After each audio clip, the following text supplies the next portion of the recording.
Hey Mike, what's the latest on the DNA project where they took your tooth and tried to extract some DNA from that? Boy, that's moving along quite slowly now. I don't have any firm idea of whether they've even gotten to our DNA or not. I have reason to believe that ours may have been sublet to another lab because they had so much material they were working on all at once that they couldn't handle it all. And I was told that they might be doing that.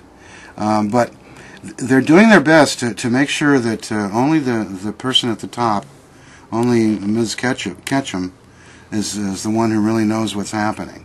She's kind of keeping the specifics of how the testing is going to herself and the progress. And that's probably a good idea because when you're trying to publish a scientific paper, you don't want people to know what's in it before it's ever published.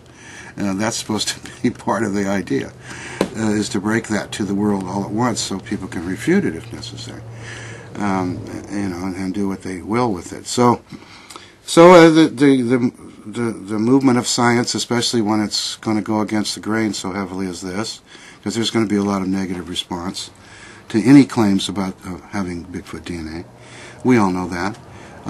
So she's going to have to do a really good job on the paper, and it's going to have to make sense and all add up properly, and she's going to have to be able to demonstrate, how the DNA she have really came from Bigfoot and so forth.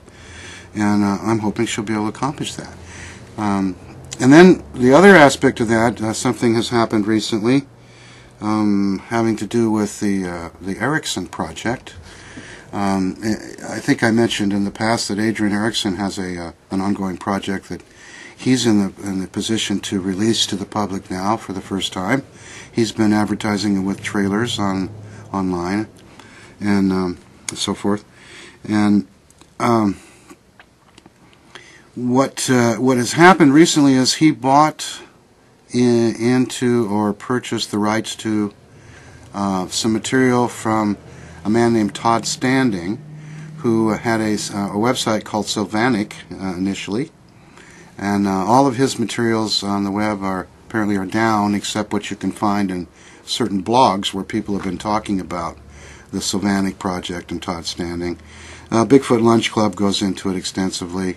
It's mentioned on Cryptomundo, for example.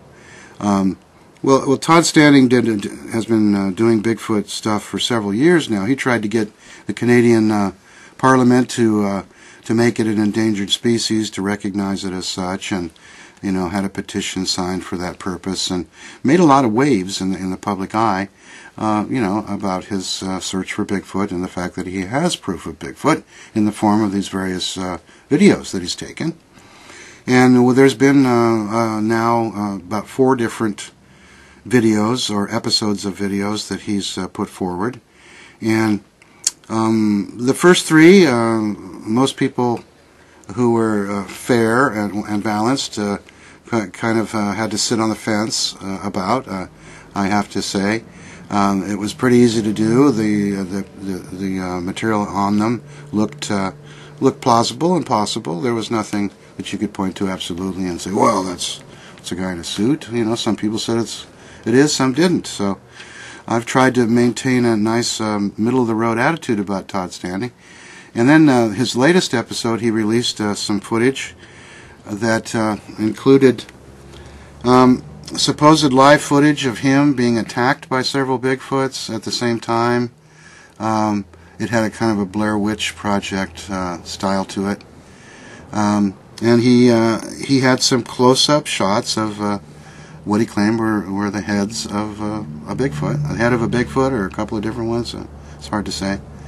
And there's been a pretty strong negative reaction online by most bloggers, anyway, that have talked about it.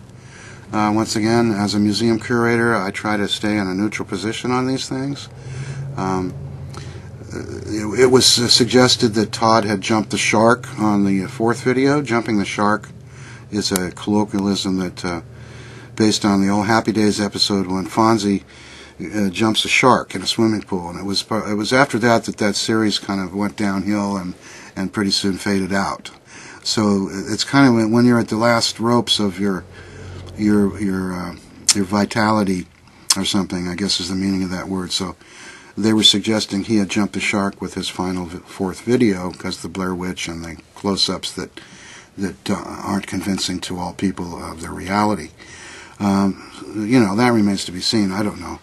But the thing is that Erickson did indeed purchase rights to that, and that material is not on Sylvanic's website any longer, and Todd Stanning's either. And so I don't know if Adrian's going to release the Todd Stanning materials at the same time with his other 40 video clips or other materials that he's already developed for this project, or not. Maybe he just purchased it to get it out of the public eye.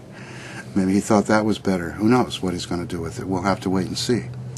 But it did cause a stir, and it is part of what's going on in this project now, because the DNA that Melba Ketchum is working on is going to be put up at the same time as these video clips that Erickson has assembled, and this will be presented to the public, we hope, before the end of the year, and as proof that there are some real flesh and blood Bigfoots out there, at least in some parts of the country, and we'll have to wait and see exactly what those Bigfoot turn out to be, what variety of hominoid they are.